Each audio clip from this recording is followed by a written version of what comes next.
Assalamualaikum warahmatullahi wabarakatuh. Perkenalkan, nama saya Ratna. Saya merupakan peserta Latsar CPNS tahun 2025 angkatan 106 dengan jabatan perencana ahli pertama unit kerja di kantor Camat Longkali. Di sini saya akan mengaktualisasikan program saya, yaitu pada tahapan kegiatan membuat video tutorial pengisian laporan kinerja bidang di kantor Camat Longkali. Selamat menonton. Apa itu laporan kinerja? Laporan kinerja adalah dokumen yang berisi hasil pelaksanaan program, kegiatan, dan anggaran yang telah dilakukan oleh suatu unit kerja dalam satu periode tertentu yang dibandingkan dengan rencana dan target yang telah ditetapkan sebelumnya. Laporan ini digunakan untuk menilai sejauh mana tujuan dan sasaran organisasi telah tercapai, serta untuk menunjukkan akuntabilitas kinerja kepada masyarakat dan pihak yang berkepentingan. Selanjutnya, apa tujuan penyusunan laporan kinerja? Pertama, sebagai bahan evaluasi bagi pimpinan dalam pengambilan keputusan. Kedua, sebagai dasar penyusunan perencanaan dan anggaran tahun berikutnya. Ketiga, untuk menilai dan mengevaluasi pencapaian kinerja kegiatan subkegiatan dan sasaran. Lanjut, landasan hukum penyusunan laporan kinerja. Berdasarkan Peraturan Menteri Pendayagunaan Aparatur Negara dan Reformasi Birokrasi Nomor 53 Tahun 2014 Instansi Pemerintah tentang petunjuk teknis perjanjian kinerja, pelaporan kinerja, dan tata cara review atas laporan kinerja instansi pemerintah. Dapat disimpulkan format laporan kinerja memuat cover, kata pengantar, daftar isi, bab 1 pendahuluan yang memuat latar belakang, landasan hukum, maksud, dan tujuan. Selanjutnya bab 2 akuntabilitas kinerja yang memuat isu strategis, perencanaan kinerja, sasaran, capaian kinerja, dan realisasi anggaran. Selanjutnya bab 3 evaluasi yang memuat faktor pendorong, faktor penghambat, dan tindak lanjut. Kemudian bab 4 penutup, serta lampiran kegiatan. Baik, sekarang kita memasuki tutorial pengisian laporan kinerja. 1.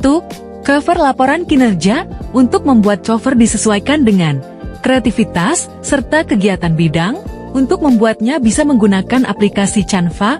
Format cover terdiri dari logo Kabupaten Pasir, nama OPD, nama bidang, judul, subkegiatan, waktu pelaporan, dan tahun anggaran. Selanjutnya, 2. Kata pengantar. Kata pengantar biasanya memuat beberapa hal penting berikut. 1. Ucapan syukur atau puji-pujian. 2. Tujuan penyusunan. 3. Isi secara umum. 4. Ucapan terima kasih. 5. Harapan. Contoh kata pengantar bisa dilihat pada gambar di samping. 3. Daftar isi. Daftar isi memuat informasi tentang judul-judul bab, subbab, serta halaman tempat bab atau subbab tersebut dapat ditemukan.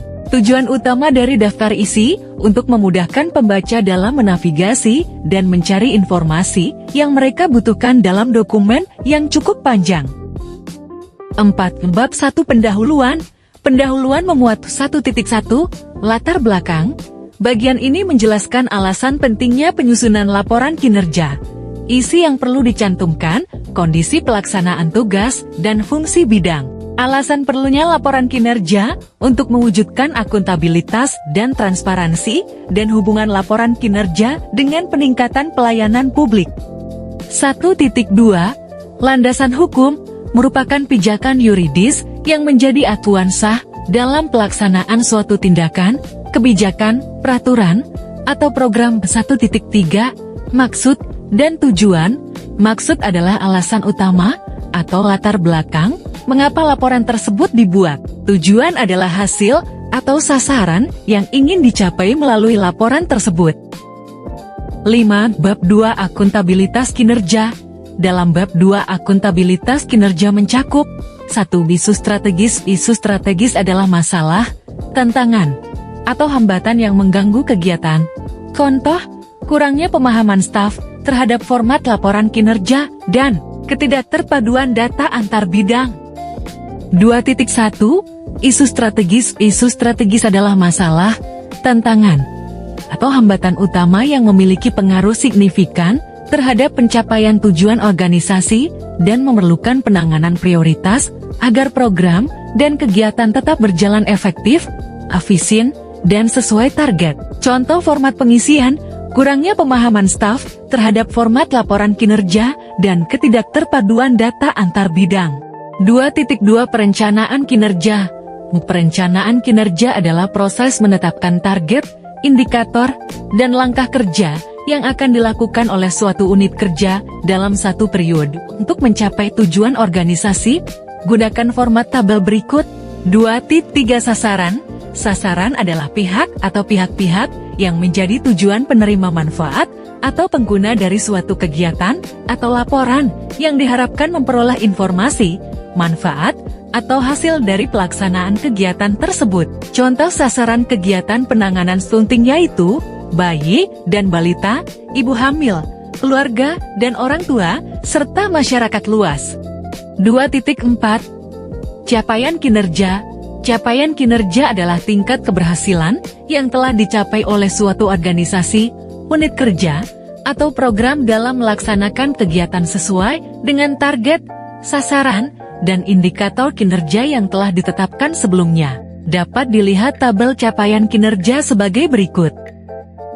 2.5 Realisasi anggaran. Realisasi anggaran adalah jumlah dana yang benar-benar digunakan atau dibelanjakan oleh suatu unit kerja dalam melaksanakan program dan kegiatan selama satu periode anggaran tertentu dibandingkan dengan jumlah anggaran yang telah ditetapkan sebelumnya. Dapat dilihat tabel realisasi anggaran sebagai berikut. 6. Bab 3 Evaluasi.